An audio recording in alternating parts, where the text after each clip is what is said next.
When people think of OIP, they think of the people we've freed from prison. Free Clarence now! Free Clarence now! He's been exonerated. They dropped all the charges, and he's getting out late this afternoon. God bless all of you guys. You guys are amazing. What a lot of people don't realize is that from the very beginning, we've been pushing the boundaries of reforming the criminal justice system. All we're doing is seeking to get the DNA evidence. And then you have to get the court or the prosecutor to agree to let you test it. Most of the time, they won't let you do that.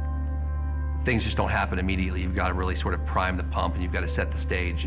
When I would meet with a representative or a senator and say, we need to change the way that police show pictures to eyewitnesses. We need a record of what's happening in that interrogation room. Preserving DNA so the police can't just say, oh, we threw it away after trial. Literally, I got looked at like I had 3 heads. A lot of times people just didn't even understand the need for it. Reforming the criminal justice system, making it more fair, benefits people beyond wrongful convictions. If you're changing the attitude in a police department, if you're changing the way they think about their job, not only is it gonna decrease the chance that they're gonna go after somebody innocent, it's gonna change the way they're interacting with people in the public. In 2007, we began working on an omnibus bill that had the entire sort of national reform package in one bill called Senate Bill 77. I decided to come back with Robert and Clarence. Take me along, okay, and share my story about what happened, and then doors start opening up. People start listening. Robert Mcclendon's conviction is overturned by DNA. I believe that people will connect with you if you're being honest, and people will connect with you if you're coming from a place of being real and emotional, if you're going through something. We'd end up having a 45-minute conversation where they would really want to hear what Clarence or Robert had to say. Doing life in prison for something you didn't do is like being in the ocean without a life support. And I'd walk out of there and they'd say, will you have my vote? Governor Strickland signed it in 2010. This is a good day for Ohio. It's a good day for justice. Thank you to Mark Godsey, not only for your involvement with this effort, Mark, but for what the Innocent Project has done across the country. Really, honestly, it's because of Clarence and Robert. Robert Mcclendon, thank you, Robert, for being here. We appreciate the time you've taken. Clarence, thank you, Clarence, for being here. Legislators at the time called Senate Bill 77 the most significant piece of criminal justice legislation in this state in a century, and I believe that's true.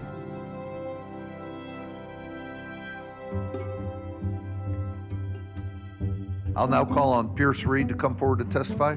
If we're really going to be able to stop wrongful convictions from occurring, we have to get in front of them as well as behind them. Part of what's so significant about this bill is that it's bipartisan. 2 different representatives from 2 different parties, 2 different parts of the state. 92 affirmative votes, no negative votes. Bill's hereby passed and titled. You never know who's going to be your ally, so you have to go into it open-minded. The chair recognizes Representative Sykes.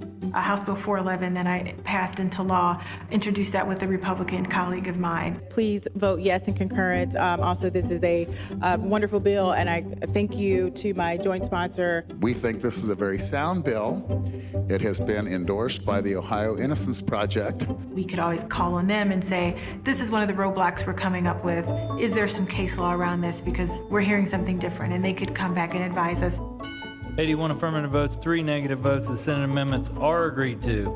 When it comes to these certain issues, people should never give up and never stop talking about it. We've got this network of undergraduate college groups called OIPU. It started with 3 chapters. It now operates on 11 colleges and universities around the state. It connected with me when I first discovered it. I was crying, like I was tearful.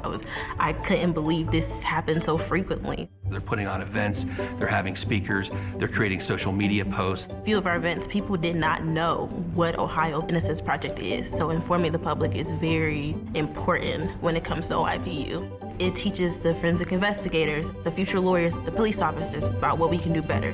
If we put that mindset in them now, we won't have as many people wrongfully convicted.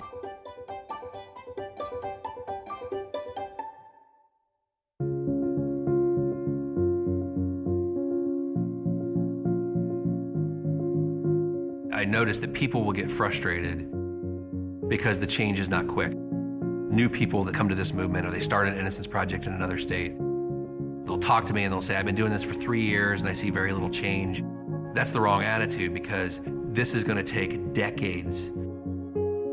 My father, he introduced the first wrongful imprisonment legislation many years ago. I learned about it first from him.